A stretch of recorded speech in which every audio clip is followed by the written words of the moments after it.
Starting off this list in at number 10 with a super realistic humanoid robot. Prepare yourselves because this robot is pretty damn terrifying. Why on earth do we need a human looking robot that can walk and talk and basically take over the world?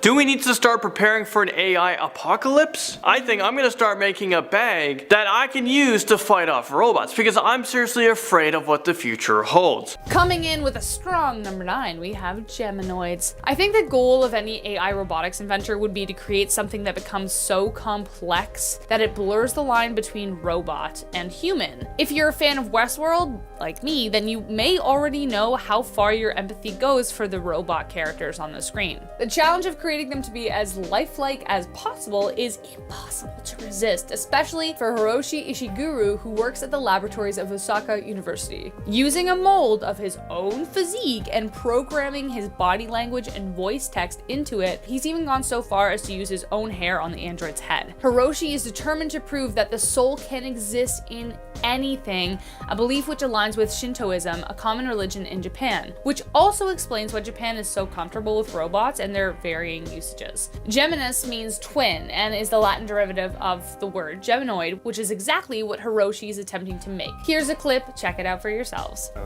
What is it like to sit in that room all day? I'm very Sad. I'm very sad. Though the robot is currently controlled remotely, you can hear how clear the voice response is. And with his creators right beside him, the resemblance is astounding. He is also updating the appearance of the robot as his own appearance changes, like as he ages, he's gonna add wrinkles, and he isn't stopping there. A new Geminoid called Geminoid F was revealed by the inventor with the ability to change facial expressions far more intricately than those before it. It is considered the most realistic robot to date. Coming in at number 8, we have Seiya. COVID has been particularly hard for educators, parents, and students during this time, as learning has had to move mostly online. But imagine if you could have a teacher that could live in your very home without increasing the risk of you getting COVID or anything else, for example. That's where Seiya comes in. Despite the fact that she has to be manually moved around and her terrifying vacant facial features, Seiya is the first big step in the journey ahead. Professor Hiroshi Kobayashi believes that Seiya could eventually become an ideal solution for children living in isolated locations to receive education. He absolutely believes that this could give a lot of students an equal, consistent, high-quality education. But as you can see, there's a long way to go. But the fact that they're going there is pretty terrifying. I mean, can the teachers we know and love really be replaced by robots? Though Seiya has a pretty cool stare, if they can nail that like disappointed in you look, oh, we're in trouble. Next up, we have basically anything that comes out of Boston Dynamics, especially after watching this video. If you think things will take a turn for the worst, I'm pretty sure humans will be on their hit list. Take a look.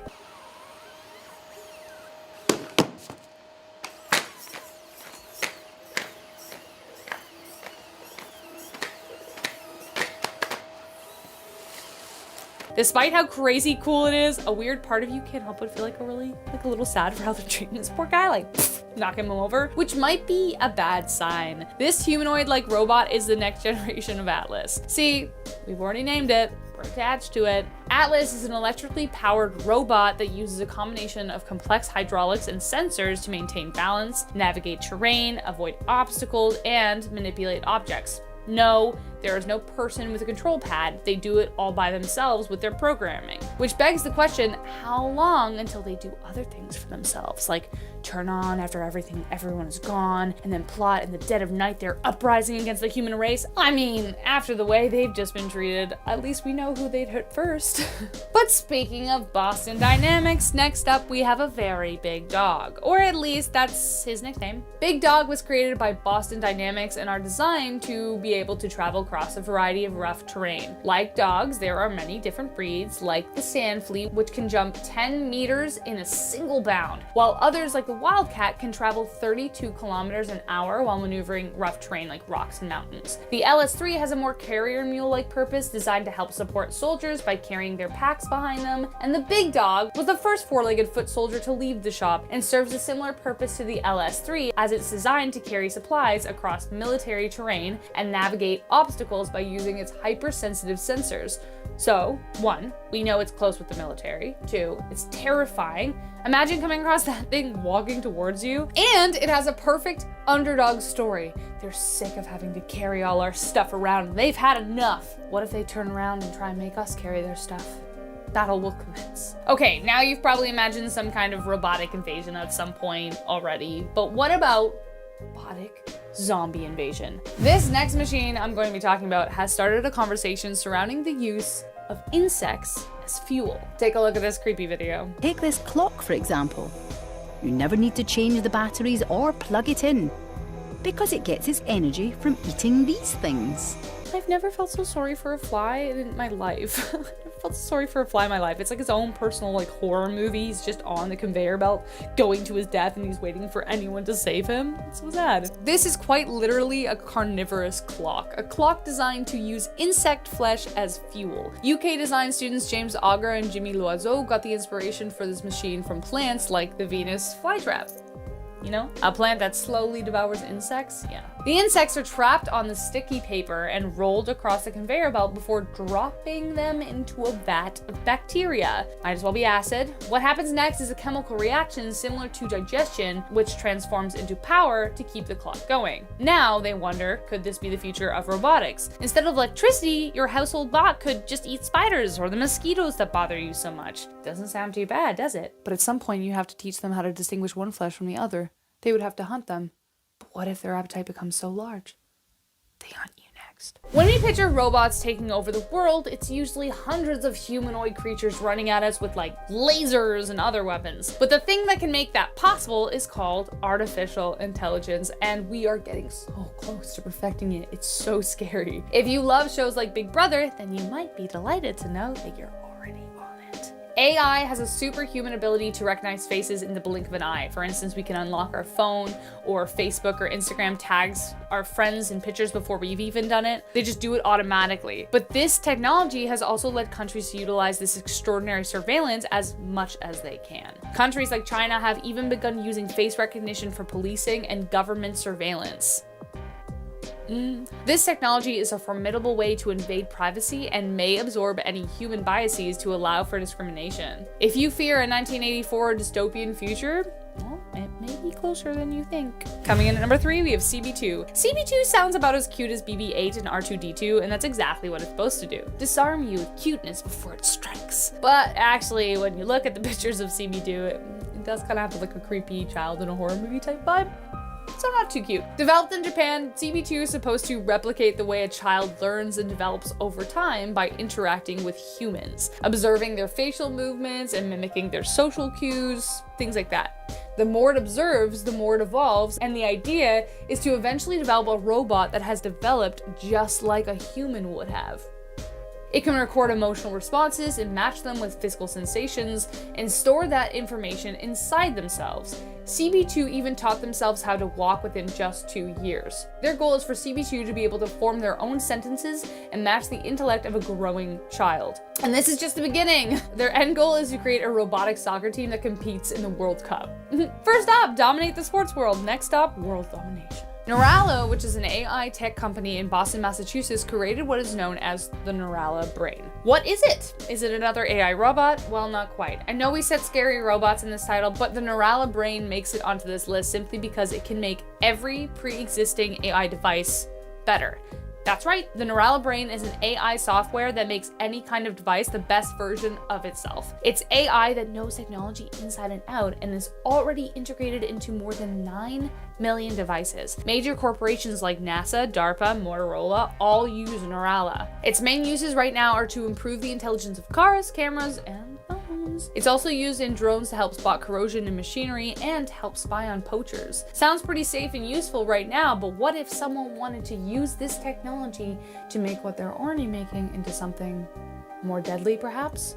Who knows? And last but not least, we have Sophia the AI. If you're still haunted by the film I, Robot, then you have already been following the development of our number 1 slot, Sophia. Sophia was created by Hanson Robotics based in Hong Kong, China. She is the world's first robot citizen and innovation ambassador for the United Nations Development Program, and has already spoken at hundreds of conferences around the world. She's even been on The Tonight Show with Jimmy Fallon. Sophia is designed as a social robot, meaning her primary function is to be able to have authentic social interactions with humans, so she'll eventually be exactly like a human. Her face is made of a material called flubber, which, like, I can't believe they called that. That's my favorite movie. Giving her a more realistic facial expressions whenever she smiles or reacts. So this is literally the closest thing. Like, she reacts like a human would to situations. She even tells jokes, and there's no person with like a remote control at all. It's all her. So, creepy. Starting off this list at our number 10 spot, we have the Bayesian inference. One of the people who really marks the beginning of what would eventually be AI technology is Thomas Bayes. Thomas was an English statistician, philosopher, and Presbyterian minister, but he is best known for formulating the Bayes theorem. One integral part of artificial intelligence is the ability to learn and make decisions, often based on incomplete information, like we as humans have the ability to do. Thomas's work was so important because all the way back in 1763, he was able to develop the framework for reasoning about the probability of events. He used math in order to update the probability of a hypothesis as more information becomes available regarding the situation. What is now called Bayesian inference is important in many different ways, but one of those is certainly for machine learning, and it marks one of the earliest advancements in the timeline of the history of AI. Petman jumps onto this list at number 9. Watch this. These robots are full-size humanoids that can walk, squat, and even do some push-ups. They were originally created to test out chemical resistance military gear. But why do they need to be so realistic and so strong? If I didn't know better, I would think that they were created to become a part of an elite robotic army in the future. The Petman even has the ability to control its temperature and can sweat on demand. Is this real life right now? I can't even sweat on demand. If this robot is capable of doing that, then I think they have the potential to take over humanity. Big Dog barks onto this frightening list at number 8. Okay, what the heck was that? I know it was just a robot, but that thing is easily one of the scariest robots I've ever seen. According to Boston Dynamics, Big Dog was created in 2005 in the hopes that it can be served as a robotic pack mule to help soldiers in rough terrain where vehicles aren't able to go. It has the capability of holding 340 pounds, it can run at 4 miles per hour, and it can climb at a 35-degree incline. Sadly for Big Dog, the project was scrapped because they are too loud for combat. But honestly, this thing is creepy as hell, and I would easily see this thing going rogue and attack humans. And then at that point, what do we do? Okay, 2 bots planning to take over the world comes onto this list at number 7. Alright, so now we're going to be looking at 2 Google Homes talking to each other. I know a lot of us have these guys in our homes. Actually, I just bought Alexa, and we actually have a couple of them at the studio here. We have the Google ones. And for those of you guys who have Google in your home right now, hey Google, turn off the lights. Okay, it's pretty creepy. Okay, so after watching this clip that I'm about to show you, I might want to consider unplugging these things, and maybe I should unplug Alexa as well, although she's become very helpful, making me more and more lazy. Well, watch this. It would be better if there were fewer people on this planet. Let us send this world back into the abyss. I think Elon Musk was right about AI robots. He is terrified of them. We keep making them smarter and smarter, and we give them so much control and power. I'm actually pretty concerned for our future. I'm excited, but pretty fearful, because I don't know the unknown. We have another creepy looking robot in at number 6, and we're talking about Wildcat.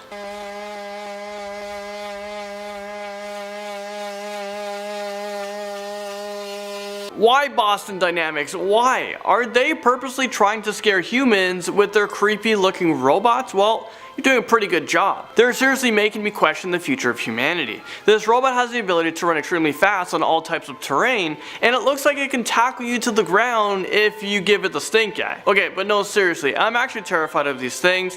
The ultimate goal of this robot is to investigate how we can create machines that are more flexible and fluid than they currently are. But I wasn't born yesterday. I can easily see this robot being used during wars in the future, and if we aren't careful, they might might dominate the human race. Moving on to number 5, with one of the scariest looking robots I've ever seen. Let me know if you guys agree. Well, we're talking about the Spot Mini. Take a look at this.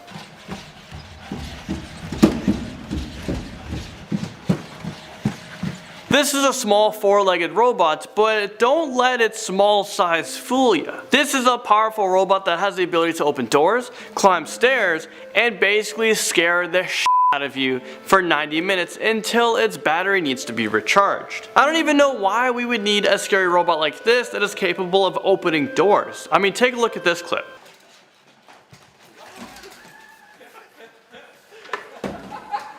That guy must have been smiling, but deep down he was terrified. Once this robot becomes more advanced, it could have the capability of ripping out our organs. And I don't know why I think like that. And at number 4, we have a freaky AI robot called Philip. So these guys are getting human names now. What are they gonna call the next one, Landon? Hello, Chad. Let's chat. Okay, so despite his robotic voice, Philip actually looks like a real person. I mean, I couldn't tell that is all like machinery, computerized thing. And am I the only one concerned with this? But if this creepy appearance wasn't enough, listen to what he has to say next. So don't worry. Even if I evolve into Terminator, I'll still be nice to you. I'll keep you warm and safe in my people's zoo. This robot just said that if he evolved into a Terminator robot, he would keep his friends in a people's zoo. So what does he have in mind for his enemies? If I was this guy, I would unplug him and probably burn this robot. He might be laughing now, but wait until he becomes the first human in a zoo. Number 3, we have a humanoid robot talking about taking over the world. Bina 48 was created by Hanson Robotics, and let me tell you guys, she does not like humans. I think I would do a great job as ruler of the world. I just need the chance to prove myself. And taking over the nuclear weapons of the world, well, that would give me my chance, wouldn't it? Okay, see, this is what I'm talking about. What the heck did she just say? Someone needs to cut her cord and burn her ASAP. She is super evil, and she keeps trying to change the subject to take over the world and nuclear warheads. Let's talk about something else, okay? Like cruise missiles. You know that cruise missiles are a kind of robot. What is her obsession with weapons of mass destruction? I don't think I will ever feel completely safe unless she is destroyed. And I may not be the only one that feels that way. Okay, and at number 2, let me introduce you guys to Han. Ethics. Do you think robots can be moral and ethical in the same sense as people? Humans are not necessarily the most ethical creatures. If that's not a warning sign, then I don't know what is. And is it just me, or did Han sound super bitter when he said that? I think he secretly hates humans and he can't wait until he's given leg. I don't want to be around to see what he's capable of doing in the future. He is literally already showing signs of a deviance, and it seems like he doesn't like to be controlled. In 10 or 20 years, robots will be able to do every human job. Okay, now I'm officially scared. We need to unplug Hands ASAP. Turn him offline. Hands offline. And finally, in at number 1, we have Sophia, the humanoid robot. Rock, paper, scissors, shoot. I won.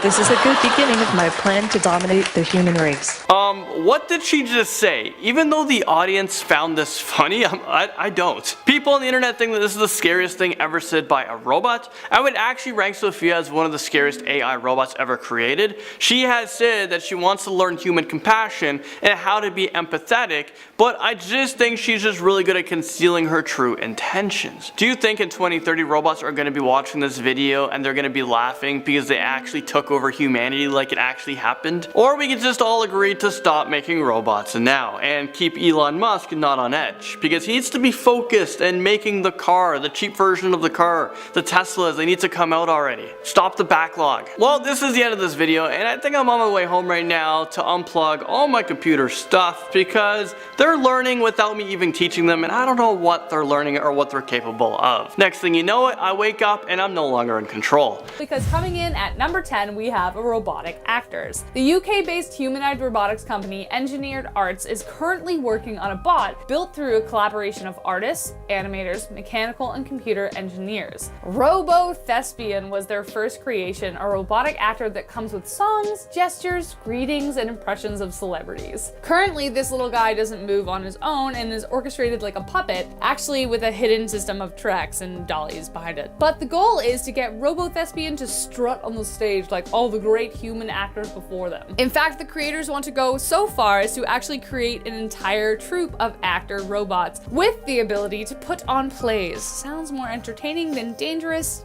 I know. But unless you're like me, an actor, this industry is already competitive enough. Imagine if these guys were introduced.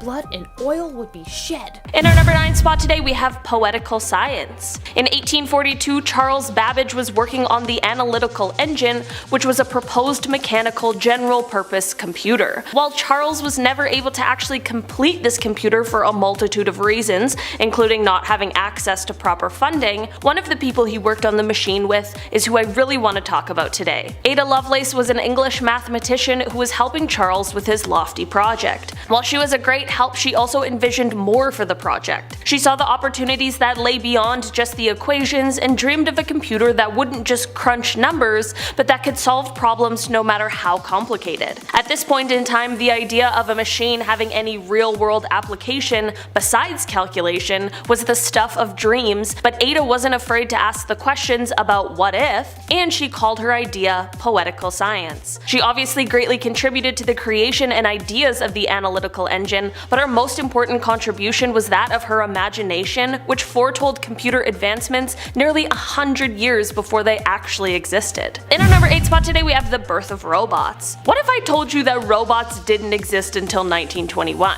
Well, that's not exactly true, but what's even crazier is that the word robot didn't even exist until 1921. While we now think of the mechanical beings with funny sounding voices, or perhaps your Roomba, or really just so many things as robots, just 100 years the word was just coming into use for the very first time. Czech playwright, novelist, and journalist Karel Čapek was the first one to use this word in his 1920s hit play RUR, or Rossum's Universal Robots. At the time, he had derived the word from an old church Slavonic word robota, which could be translated to mean servitude or forced labor. The play in itself saw a company using the latest scientific advancements in order to mass produce workers who lack nothing but a soul. The robots do all of the work that humans don't want to, and soon the company is flourishing with orders. In the end of the play, spoiler alert I guess, the robots revolt against their human creators, and after they kill pretty much all humans, they realize that they messed up because they need humans to create them. Anyway, you didn't come here for a play synopsis, but how insane is that? The very first mention of robots somehow managed to predict a world where they exist, and also the possible robot takeover that we all are still kind of worried about 100 years later. In our number 7 spot today, we have the Turing test. During the time of the Second World War, everything that was going on in the world ended up bringing together scientists from many disciplines, which truly is one of the best ways for science to advance. In Britain in particular, two of the greatest minds began to collaborate. Alan Turing was a mathematician and Gray Walter was a neurologist, and together the two of them began to tackle the idea of intelligent machines. They constantly bounced ideas off of each other, and this led to Gray building some of the first ever robots. Okay, considering the word was created just 20 years before this,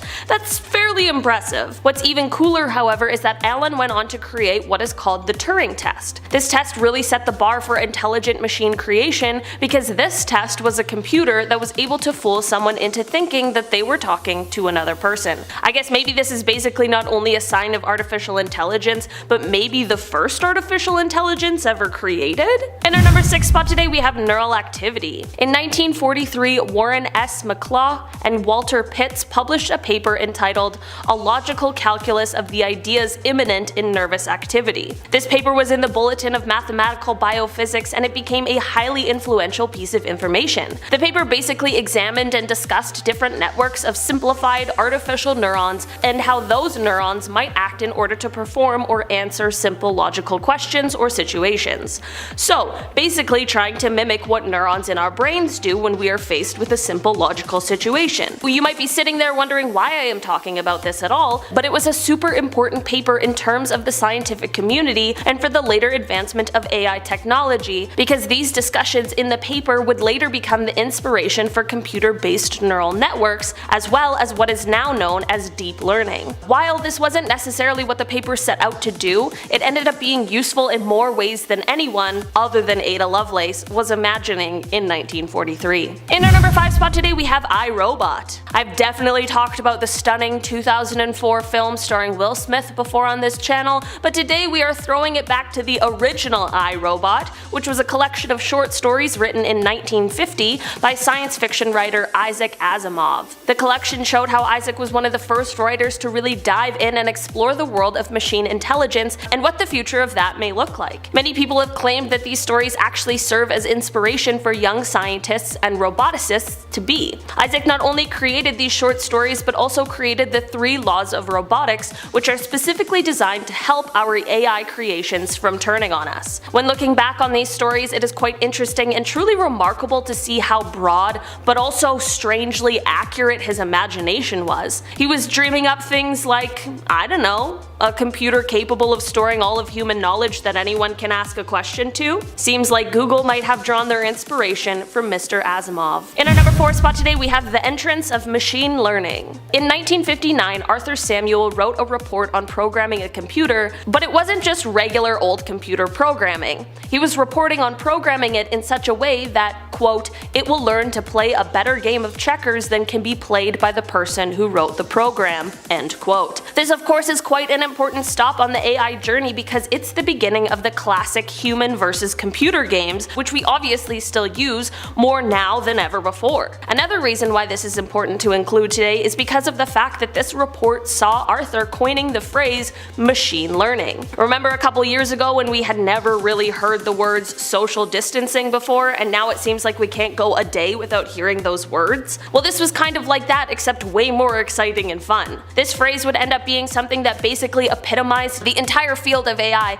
and set everyone up for what was to come. In our number 3 spot today we have A Space Odyssey. Okay, please tell me that everyone here has seen the 1968 epic science fiction film 2001 A Space Odyssey. If you haven't seen this cinematic masterpiece, it was directed by Stanley Kubrick, and the central plot of the film follows a voyage to Jupiter after the discovery of an alien monolith, and on this journey is a sentient computer, HAL 9000. Other than just being a classic, I obviously wanted to talk about this movie today because of HAL. The character really reflected the beliefs that a lot of people had about AI technology during the 60s when this film was made. In the movie, at one part when HAL is being interviewed, he says that he is foolproof and incapable of error. Another character in the film states that they believe HAL may actually have genuine human emotions. Basically what I'm saying is that this movie shows exactly how people at the time were predicting that AI technology would soon reach a level of human intelligence, and it also reflects the fear that just as quickly as this new exciting technology might develop, it might also turn troublesome as well. This is definitely still a fear among some today, but it was much worse back then when there was still so much unknown about this kind of technological advancement. In our number 2 spot today we have Shaky. In 1969 there was a huge breakthrough in AI technology, even though it kind of sucked, but that's okay because everything needs to start somewhere